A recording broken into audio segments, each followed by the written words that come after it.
पण पुढं काय करावं हे मला सुचेना. अगदी उघड्या माळावर वाट चुकलेल्या प्रवाशाप्रमाणे माझी स्थिती झाली. विमनस्कपणे मी बॅग पुढं घेतली, उघडली. दोन्ही पत्र वरच होती. विशेष कारण नसता मी माधवचं पत्र पुन्हा वाचलं. कुशल पत्र टाकणं आवश्यक आहे. ते आजच्या आज करता येईल. केलं पाहिजे. मी स्वतःला बजावलं. जाऊबाईंच्या पत्राचे चतकोर टवकारून पाहत होते. जणू त्यांचा प्रश्न होता, माझं उत्तर काय देणार? मग पहिल्या चतकोराचा मजकूर आठवला. वेगळं होण्याचा कठोर निर्णय जाऊबाईंनी एकदमच का घ्यावा? मधल्या काही पायऱ्या, काही उपाय नाहीतच का? मी विवाहित झाल्यापासून आतापर्यंतचं सासरचं जीवन शोधलं. पहिल्यापासून काही बिघाड घडला का? नाही. जाऊबाईंनी मला अत्यंत प्रेमानंच वागवून घेतलं यात शंका नाही. बरं, मी मोठी गैर वागले असंही नाही. मग जाऊबाईंना असं का वाटावं? आणि वडील जाऊ या नात्यानं त्यांनी असं ठरवल्यानंतर धाकटी जाऊ म्हणून मला काय सांगता येणार? माझी विषण्णता वाढली. जाऊबाईंचं म्हणणं तरी काय आहे? मी आपल्याशी बोलले आणि ते लठ्ठ पत्र पुढं घेतलं. पहिलं पान एकदा वाचून पाहिलं. त्या मजकुरात रागापेक्षा विषाद विशेष दिसला. त्यानंतर जवळजवळ 8 चतकोर सुवाच्य पण बारीक अक्षरात लिहिला होता जमा खर्च. तो इतका व्यवस्थित व कळण्यासारखा होता की मी चकित झाले. वरचे वर पान उलटून सुलटून पाहत असता माझ्या लक्षात आलं की भाऊजी व जाऊबाई यांचा संसार सर्वतोपरी आम्हा दोघांवर अवलंबून आहे असं मुळीच नाही.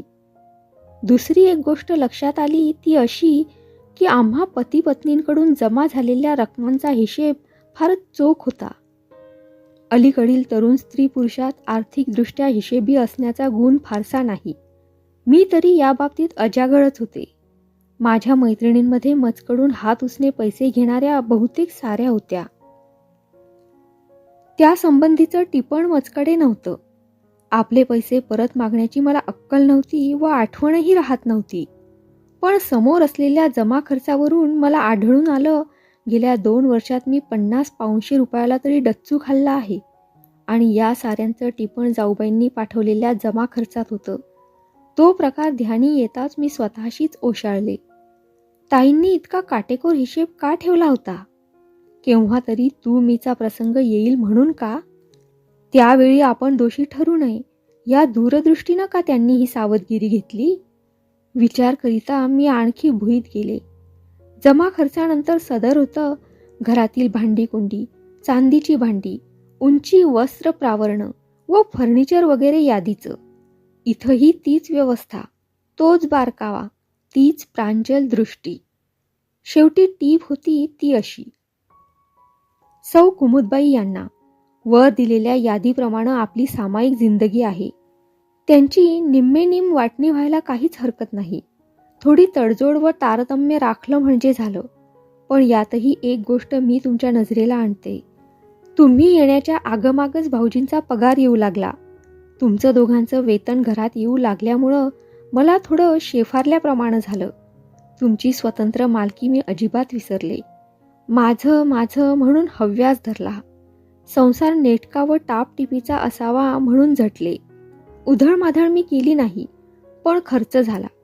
पुढं याचा विचार करण्यास बसल्यावर दिसून आलं की घरातील बरीच भांडीकुंडी, फर्निचर आणि उपयुक्त वस्तू यांचा संग्रह तुमच्या व भाऊजींच्या पैशामुळेच झाला. अगदी काटेकोर स्मरत नाही, पण खुणा केलेल्या वस्तू निस्संशय तुमच्या पैशामुळे घरात आल्या आहेत. अर्थात त्या वस्तूंवर खरी मालकी तुमची आहे. वाटणीच्या वेळी ही गोष्ट लक्षात घेऊन त्या वस्तू तुमच्या म्हणून बाजूला काढाव्या आणि मग समसमान वाटणी करावी. तसा आपपर भाव तुम्हाला करायचा नसला तर तुम्ही जशी वाटणी कराल ती मी मान्य करीन. मात्र यात माझी मानखंडना न होईल याला तुम्ही जपलं पाहिजे. काहीतरी एवढं तेवढं दिल्यासारखं वा घेतल्यासारखं करून झाली निम्मी वाटणी असं मानण्यास मी तयार नाही. मला कमी मिळालं चालेल, पण त्यात अन्याय वा अपमान नसावा. फुकाची कृपा नसावी. जे माझं नाही ते मिळावं अशी इच्छा तिळ मात्र नाही. तेव्हा वाटणी होत असता किंवा तुम्ही करताना ही गोष्ट लक्षात ठेवावी. मला वाटतं एवी तेवी आपण वाटण्या करून दूर होणार. मग एकमेकांची मनं दुखवायची कशाला? कुमुदताई, हृदयाची जखम लवकर बरी होत नाही हे मी सांगायला पाहिजे असं नाही. त्या पापाला आपण जपूया, अगदी मोकळ्या मनानं हसत खेळत दूर होऊया. सौ अंबुताई. वरील टिपण मी एका झटक्यात वाचू शकले नाही. पहिल्या 5-6 ओळींचं काही विशेष वाटलं नाही, पण पुढं वाक्यागणिक मी थांबले. आपल्या पायाखालचा आधार सुटतो आहे, आपला तोल जातो आहे व आपण कुठंतरी खोल अंधारात जातो आहो असं मला वाटू लागलं. भय, चिंता व लज्जा यांनी मी व्याकुळ झाले. मी दचकून पाहिलं. भोवतालचा एकांत मला असह्य झाला. अत्यंत गांगरलेल्या दृष्टीनं मी त्या कागदाकडे पाहत राहिले. अंबुताई, त्या सहीतून जाऊबाईंचं मुख दिसलं. कोणकोणते भाव होते त्यावर. मला त्यांच्याकडे पाहण्याचा धीर होईना. मी गुडघ्यात मान घातली. माझ्या हृदयात विलक्षण कालवाकालव झाली. खरोखरच मी त्यावेळी कोणत्या अवस्थेत गेले हे मला आता नीट सांगता येत नाही. एवढं खरं, जाऊबाईंनी वरील टिपण लिहिताना स्वतःच्या हृदयातील रक्त आणि डोळ्यातील अश्रू यांचा उपयोग केला असला पाहिजे. पालथी कलंडले. आता आठवत नाही, पण मी काही काळ तरी रडले, मुसमुसून रडले असं वाटतं. आणि मग मला जाऊबाईंच्या त्या उद्गाराची आठवण झाली.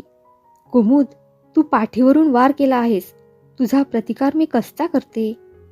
जाऊबाई तेच उद्गार पुन्हा काढून कण्हत आहेत असा मला भास झाला. मी पटकन उठून बसले. भोवताली पाहिलं. अंधार अंधार वाटला. मी ओढलेल्या स्वरात म्हटलं, ताई, ताई, मी इतकी दुष्ट नाही हो, का दूर लोटता मला. शून्यात मी कुठंतरी पाहत बसले. बाह्य जगतात मुंबापुरीसारख्या अफाट नगरीत आढळणारी व कान बधीर करणारी तीच ती धावपळ व गडबड चालू होती. आणि शेकडो बिऱ्हाडांनी गजबजलेल्या एका 4-5 मजली चाळीतील एका खोलीत मी अनाथाप्रमाणे बसून राहिले होते. मी किती काळ तशीच बसून राहिले होते कोण जाणे. पण कड ओसरताच मी उठले. मोरीवर जाऊन हातपाय तोंड धुतलं. माठातील गार पाणी ताळूवर थापून घेतलं. पदरानंच डोकं टिपत मी पुन्हा पहिल्या जागी आले. खाली पाहिलं. गुंतवलेले चतकोर आव्हान देत होते. हे शेवटपर्यंत वाचलंच पाहिजे नाही का, मी स्वगत म्हटलं. जाऊबाईंची एवढी आज्ञा मला मानलीच पाहिजे. मी खाली बसले. मुकाट्यानं मी कागद हाती घेत पुढचं पान काढलं. त्यावर मिळकती संबंधी माहिती होती. रायकरांचा वाडा, त्याच्या चतुस्सीमा व पलीकडची शेजारी वगैरे. मला त्या वर्णनात काही समजलं नाही, गोडीही वाटली नाही. त्या खालच्या टिपेकडे मात्र माझं तात्काळ लक्ष गेलं. तो मजकूरही सुखकारक नव्हता. एका वाड्यात जवळजवळ राहून 2 चुली मांडणं दोघा भावांच्या मनाला पटणार नाही. मुलांना ते फारच चमत्कारिक वाटेल आणि मी स्वतःच्या मनाचं काहीच सांगू इच्छित नाही. म्हणून मी, मुलं व त्यांचे वडील यांच्यासह गावच सोडणार आहे. घर सोडून आम्ही वनवासात जातो आहो असं मुळीच नाही.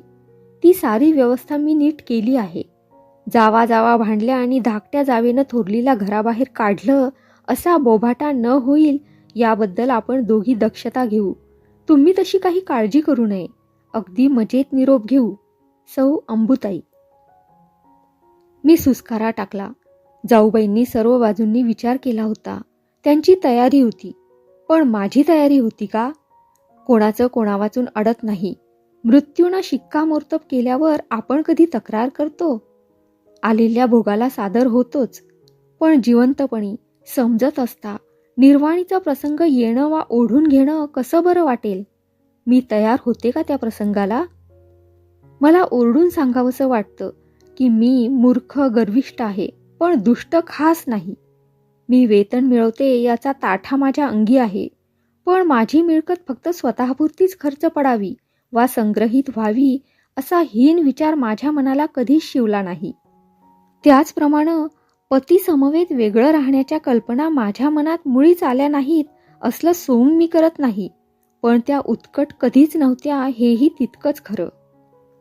याच दृष्टीनं माझ्या जाऊबाईंचा कस लावला तर त्यांच्यातही हीन नव्हतं. मी रागाच्या भरात त्यांना कधी डिक्टॅटर म्हटलं, कधी ॲरिस्टोक्रॅट मानलं व कधी डेस्पोट ठरवलं. पण असं असूनही त्यांच्या थोर हृदयाची व प्रेमळ अंतःकरणाची मला जाणीव होती. माझ्या भोवतालच्या जगात त्यांच्या योग्यतेची स्त्री क्वचितच होती. मला त्यांच्याविषयी प्रेमादर भाव होताच. तात्पर्य दुजाभाव, दुष्टावा वा कलहप्रियता आम्हा दोघीतही नव्हती. मग सध्याचं किलमिश निर्माण का व्हावं? मी स्वतःचा निषेध करीत म्हटलं, किलमिश कसं उद्भवलं हा प्रश्न आता नाही, ते निस्तरायचं कसं हा आहे.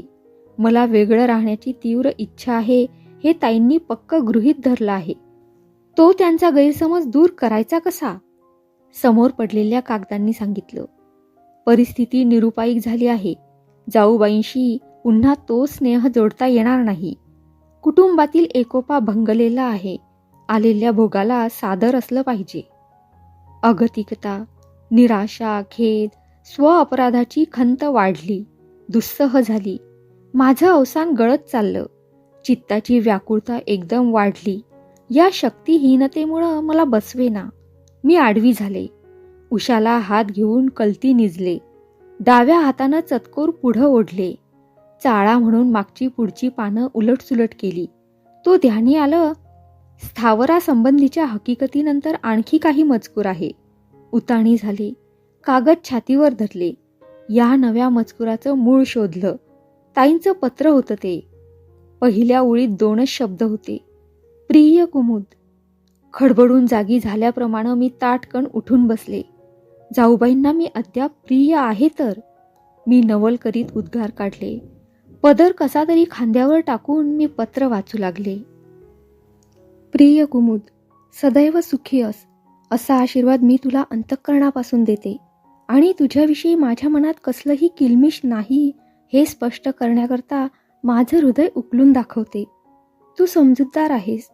या पत्राचा भावार्थ तू सहानुभूतीनं लावशील अशी मला आशा आहे. देव तुझं कल्याण करो. प्रिय बाळे, आपल्या कुटुंबाची एकंदर स्थिती कशी आहे व पुढं आपण दोघींनी कसं वागायचं आणि काय काय करायचं याचा आराखडा सोबत दिलेला आहेच. तो लक्ष देऊन वाच. सारं काही नीट समजून घे. त्यात काही चूक आढळली किंवा सुधारणा हवी असली तर समक्ष सांग. ते जमण्यासारखं नसलं कागदावर लिहून आण. तू सांगशील त्याप्रमाणे वागण्याची माझी तयारी आहे. अगदी निर्मळ मनानं आणि हसत मुखानं वेगळ्या संसाराची घडी बसवूया. हा झाला जिंदगीचा विचार. आता दुसरी बाजू, नातं व मान राखण्याची. तुला बरोबरीची जाऊ मानायची व तितकाच मान द्यावयाचा ही गोष्ट, यालाही माझी पूर्ण तयारी आहे. तुझे अधिकार समान मानायचे. तुला हवा तो बहुमान द्यायचा आणि घरात व लौकिकात एकेरी शब्दानं तुला संबोधायचं नाही हेही मला मान्य आहे. मी त्यात कसलाही कमीपणा मानणार नाही. फक्त एकच गोष्ट मला स्पष्ट केली पाहिजे. तू माझी जाऊ झाल्यानंतर मी तुला मनानं तुच्छ लेखलं नाही किंवा तुझा अपमान होईल असं वागले नाही. गेल्या 2.5 वर्षाचा काळ ध्यानी आण आणि सरळ विचार करून पहा. जावेपेक्षा सुद्धा मी तुला धाकटी बहीण मानत होते व तशी वागत होते. तुला मी कमी मुळीच लेखलं नाही, फक्त वयानं लहान मानलं. हे चुकलं असलं, घडून गेलं. तू आता ते विसरून जा. खरंच सांगते, तुला तुम्ही या बहुमानानं संबोधणं मला कसं तरी परकेपणाचं वाटतं. आपल्या जवळची लहान सहान माणसं, त्यांना कशाला द्यायचा पोकळ बहुमान? यापेक्षा प्रेमाचं एकेरी बोलणं बरं असं मनानं घेतलं. आज या क्षणाला हे पत्र लिहिताना सुद्धा तुम्ही हा शब्द तुझ्याकरता योजणं माझ्या अगदी जीवावर आलं. विश्वास ठेव, तशा प्रकारे पत्र लिहिण्याचा प्रयत्न मी 4-6 वेळा केला, पण मला ते साधलं नाही. आतनं मला भडभडून आलं. डोळे अश्रूंनी ओथंबले व हात कापू लागला. कुमुद, कसं सांगू तुला? पण तू मला परकी नाहीस ग. तुम्ही लिहून तुला दूर कशी सारू? पण मनाला असं काही वाटत असलं तरी मला तुझ्या इच्छेकडे व अपेक्षेकडे पाहिलं पाहिजेच. एकेरी संबोधनात लिहिलेलं माझं हे शेवटचं पत्र आहे हे निश्चित समज. रागवू नकोस. चूक सहृदयतेनं पहा. पुढच्या काळात तुला हवा तो बहुमान देत राहील, अंतर पाडणार नाही. मला पत्र पुढं वाचवेना. गळ्यात हुंदका दाटला. डोळ्यातून अश्रू झरू लागले. वरील मजकुरातील एकही शब्द मला खोटा वा कृत्रिम वाटला नाही. साऱ्या मजकुरावर ताईंच्या जखमी हृदयातून उडालेल्या रक्ताचे थेंब दिसत होते. ताई, ताई, मी आक्रंदून म्हटलं. मला इतकी दुष्ट, मानाची लोभी ठरवू नका हो. पालथी पडून मी हुंदक्यांना वाट दिली. किती अनाथ अनाथ वाटलं मला. काही वेळानं शोक आवरला. नाक तोंड पुशीत मी उठून बसले. पत्र संपूर्ण वाचणं भाग होतं. मी बाजूला टाकलेले कागद हातात घेतले व पुढचा मजकूर वाचू लागले. प्रिय कुमुद, या पत्रानं माझ्या मनातील काही विचार ज्यांचा संबंध तुझ्याशी आहे ते सांगून टाकायचे असं मी योजलं आहे, म्हणून पत्र किती लांबेल याचा विचार करीत नाही. तूही विस्तार पाहण्यापेक्षा आशय समजून घेण्यावर लक्ष ठेव. आपल्या दोघींच्या जीवनात अलीकडे जी दुःखद घटना घडली तिचा विचार मी आपलं काय चुकलं असावं या दृष्टीनं केला. या आत्मपरीक्षणात मला असं आढळलं की कालाची पावलं मी नीट ओळखली नाहीत. मला वाटतं काळाची पावलं म्हणजे काय हे तुझ्या ध्यानी चटकन येईल. मागं एकदा या मथळ्याचा एक लेख एका मासिकात आल्याचं तू मला सुचवलं होतंस. पुढं तो लेख मी मुद्दाम वाचला. त्यातील काही उतारे मी आपल्या बाडात उतरून घेतले आहेत. त्यावेळी सदर लेखाकडे माझं लक्ष फारसं गेलं नाही, पण आज वाटतं त्यातील काही विचार मी ध्यानी घ्यायला हवे होते. खालचा प्यारा आपल्या स्थितीला लागू पडण्यासारखा आहे. कालाची गती मोठी विलक्षण आहे. तो कोणत्या दिशेनं धावतो व कोणीकडे जातो याचं आपल्याला ज्ञान नाही व भानही नाही, पण त्याचं स्वरूप काय व ती तो कशी पालटतो हे जाणण्यासारखं आहे. किंबहुना आपल्या दोन्ही अंगाला घासून चालणारा काळ कसा आहे, त्याची पावलं कशी पडताहेत हे ओळखणं म्हणजे जीवनाचा अर्थ लावण्यासारखं आहे. ज्याला हे कळेल व जो तसा वागेल तो शहाणा, त्याला जीवनातील गुंतागुंत गोंधळात पाडणार नाही. या दृष्टीनं आजच्या काळाकडे पाहिलं तर काय दिसतं? त्यात गतिमानता व नटवेपणा जास्त आहे. जाहिरातबाजी, बाह्य चमचमाट व अवडंबर हे त्याचे प्राण दिसतात. सिनेमा हे त्याचं मोठं प्रतीक आहे असे म्हणण्यास हरकत नाही. प्रत्येक गोष्ट धावती, झटकन बदलणारी, परस्पर विसंगत, भपकेदार व तात्काळ उपयुक्त अशी असली म्हणजे झालं. मौज तर खरीच, पण सद्यकाल असं स्पष्ट सांगतो किंवा दाखवतो की आत नसलं तरी चालेल, पण बाहेरून दिसलं पाहिजे. उदाहरणच घेऊ. श्रीमंती, विद्वत्ता, प्रेम, कर्तृत्व या साऱ्या गोष्टींना सत्याचा आधार पाहिजे, ही पूर्वीची धारा. आता श्रीमंती नसली चालेल, पण दिसली पाहिजे. विद्वत्ता नसली चिंता नाही, किंबहुना नसावीच ती, पण दिसली पाहिजे. त्याचप्रमाणे जीवनाचा खरा आधार म्हणजे प्रेम. ते खरंच असावं नाही का? होय, पण आजचा बोलता, नाचता, गाता सिनेमा सांगतो प्रेम प्रेम, पडद्यावर दिसलं म्हणजे झालं. आत असलं पाहिजे असं मुळीच नाही. हीच काळाची पावलं. सृष्टीच्या क्रमात दिसतं. ऋतू पालटला की सृष्टीचं स्वरूप बदलतं. जसा ऋतू तशी सृष्टी. तसं मनुष्याचं होतं का? जसा कालप्रभाव तसा माणसाचा स्वभाव बनत जातो का? काही सांगता येत नाही. पण एकूण जनसमूह बाह्य अवडंबराला जास्त भाळू लागला आहे असं स्पष्ट दिसतं. कल्चर मोती, कृत्रिम हिरे माणकं, हुंडी रेशीम, पुडीचे रंग, बिनवासाची फुलं, भपका देणारं अत्तर, एक की दोन प्रकार सांगावे? साऱ्या स्थानी अस्सलाला खो. अर्थात या सर्वांचा परिणाम माणसाच्या आचार विचारावर, राहणीवर, मनावर झाला असल्यास नवल काय? नसलं तरी चालेल, पण दिसलं पाहिजे. मनात नसलं तरी चालेल, बाहेर दाखवता आलं पाहिजे. प्रिय कुमुद, स्वतःकडे भलता मोठेपणा घेत नाही व तुला हिणवतही नाही, पण मला वाटतं काळाची ही पावलं मी जाणली नाहीत. जगातील इतर माणसांच्या झुंडीतच मी आहे. दुसऱ्याला कशाला नाक मुरडू, पण आज वाटतं की आपल्या दोघीच्या सांसारिक जीवनात नव्या काळाचे हे नवे रंगढंग मी थोडे तरी आणायला हवे होते. परंतु मी इथं आंधळी राहिले. परिणाम काय झाला? तुला सहज देता येण्यासारखं वरवरचं प्रेम, वरवरचा मान मला देता आला नाही. मी उगीचच कृपण राहिले, दोषी ठरले. आता असं वाटतं माझं पहिल्यापासूनच चुकत गेलं की काय? मला नीट उलगडा होत नाही, पण काय घडलं ते सांगते. रायकर कुटुंबात मी मुख्य गृहिणी. संसार सुरळीत चालवण्याचा भार माझ्यावर. तेव्हा त्या अधिकारात आपण राणीप्रमाणे वागण्यात व अधिकार गाजवण्यात चूक काय? तुझ्या समजुतीप्रमाणे मी डिक्टेटर झाले ते या पद्धतीनं. यजमान, भाऊजी, मुलं यांना सौख्य समाधान पाहिजे असेल तर माझ्या तंत्राप्रमाणे त्यांनी चाललं पाहिजे असं मी मानलं. तशी वागलेही. नवल एवढंच वाटतं की माझ्या कुटुंबियांपैकी एकानंही माझ्या अधिकाराचा वा अहंकाराचा प्रतिकार कसा केला नाही. आपल्या हुकुमशाही वृत्तीनं मी त्यांची बुद्धी व विचारशक्ती पांगळी केली की त्यांच्या सुखार्थ मी स्वतःच्या सुखाकडे पाहिलं नाही याचं पुण्यबळ त्यांना बोलू देईना. मला ते कोडं आहे. मात्र तुझ्या आचार विचाराची मला आज जी प्रचिती आली आहे ती लक्षात घेतल्यावर वाटतं, माझी मुलं माधव ते माधवीपर्यंत मनातून बंडखोर झाली नसतील ना? ती स्वतंत्र होण्याची संधी पाहत असतील का? काही असो, तो विचार उद्याचा आहे. प्रिय कुमुद, पुढं आमच्या घरी तुझं आगमन झालं. तू परक्याची, पण तुझ्या साध्या वागणुकीवरून वाटलं मुलगी आपलीच आहे. तुझा तो हसण्याचा प्रसंग आठवतो? तू बालहृदयी सहज स्वभावी होतीस म्हणूनच तुला हसू लपवणं व कृत्रिम गांभीर्य आणणं साधलं नाही, नव्हे का? मला तरी तसं वाटलं. पुढं अनुभव तोच आला. तू आमच्यात एकदम मिसळलीस. माझा अधिकार मांडणं किंवा कह्यात राहणं याचं तुला काहीच वाटलं नाही. मला वाटतं इथं तू चुकलीस.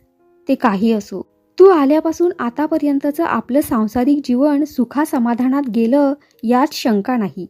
आणि या स्थानी कुमुद, मी मनापासून सांगते, तू फारच चांगली मुलगी आहेस असा माझा अनुभव आहे. काही अपरिहार्य कारणानं आपण यापुढं एकत्र नांदू शकणार नाही. जाऊ दे, त्याचं काय एवढं. पण तुझं वर्णन करायचं झालं तर मी अभिमानानं सांगेन की माझी धाकटी जाऊ हाडानं गरीब, आचार विचारानं सालस, बोलण्या वागण्यात सभ्य, मनानं उदार आणि हृदयानं प्रेमळ आहे. तेव्हा यापुढं तू व मी दूर झालो तरी तुझ्या माझ्यात सख्य राहण्यास काहीच अडथळा येणार नाही. तुझ्या स्वतंत्र संसाराकडे मी कौतुकानं पाहीन नि प्रेमळ आशीर्वाद देत राहीन. पत्र वाचता वाचता मी पुन्हा थांबले. ताईच्या वरील लिहिण्यातही त्यांच्या मनाचा मोकळेपणा स्पष्ट दिसत होता. माझ्याविषयीचं त्यांचं मत केवळ वरवरचं नव्हतं. त्यांनी वर म्हटल्याप्रमाणे आमचं साहचर्य आम्हा दोघींनाही सुखासमाधानाचं होतं. मला आठवतं, कधीमधी त्या मला न्हाऊमाखू घालीत, अगदी प्रेमानं, हौसेनं. त्यावेळी त्या मला माधवीपेक्षाही लहान मानीत, थट्टा विनोद करीत व मी त्यांना मनापासून प्रिय असल्याचं दर्शवीत. आज या गोष्टी त्या जणू साफ विसरल्या होत्या. अगदी शांत मनानं त्या मला दूर सारीत होत्या. त्यांच्या दृष्टीनं इष्ट झालेला समान अधिकार व मान त्या मला बहाल करीत होत्या. केवढं मनोधैर्य होतं त्यांचं हे. मी सुस्कारा टाकला व पत्र पुढं वाचू लागले. प्रिय कुमुद, मनुष्य स्वभावाचा विचार करता आज तरी तुला माझ्याविषयी तुला काय वाटतं असा प्रश्न करणं बरोबर होणार नाही. पण अनुभवावरून वाटतं, माझ्याविषयी तुझ्या मनात सद्भावच असावा. राग असेल पण मन कलुषित नसावं. तेवढ्या आधारानं मी न्याय मागते. तुझ्या आरोपाप्रमाणे मी माझ्या गृहराज्यात अरेराव होते, पण अन्यायी नव्हते अशी माझी मनोदेवता मला साक्ष देते. कुटुंबातील सर्व लहान थोरांच्या सुखाकरता व स्वास्थ्याकरता मी झटले. सर्वांना समान बुद्धीनं वागवलं. सर्वांवर मनापासून प्रेम केलं आणि मला योग्य वाटलं तेवढं स्वातंत्र्यही दिलं. तुझी व भाऊजींची मिळकत मी ताब्यात घेत होते, पण त्याविषयी तुम्हा दोघांवरही माझं कडक नियंत्रण नव्हतं. तुला हव्या त्यावेळी पैशाची उचल करता येत होती. फक्त मला गृहकर्ती या नात्यानं तुमचा हिशेब हवा होता. सांग कुमुद, यात माझा काही अपराध घडला का? माझ्या आवडीनिवडी तुमच्यापेक्षा वरचढ किंवा तुम्हाला न रुचणाऱ्या होत्या का? मग या त्यागाच्या बदल्यात मी तुम्हा सर्वांकडून मोठेपणा मागितला, आज्ञापालनाची इच्छा धरली किंवा आग्रह धरला तर त्यात खरंच बिघडलं का? माझी मनोदेवता मला सांगते की इतरांप्रमाणेच मी तुला वागवलं. धाकटी जाऊ म्हणून तुच्छ केलं नाही किंवा प्रतारणाही केली नाही. हे सारं ध्यानी घेतलं म्हणजे नवल असं वाटतं की कुटुंबातील तुझ्या समान अधिकाराला यामुळं बाध कुठं येतो व तुझ्या मानापानात कमी काय पडतं. पण मग उमच पडला. काळाची पावलं आपण ओळखली नाहीत. बाजारात चालू असलेलं नाणं व्यवहारात उपयोगाचं असतं, प्राचीन कालचं नव्हे. मी शिवशाहीतील अस्सल सोन्याचा होन पुढं केला, हे चुकलं. सोनं म्हणून त्याला किंमत, नाणं म्हणून नाही. कुमुद, माझा पराभव मी मान्य करते.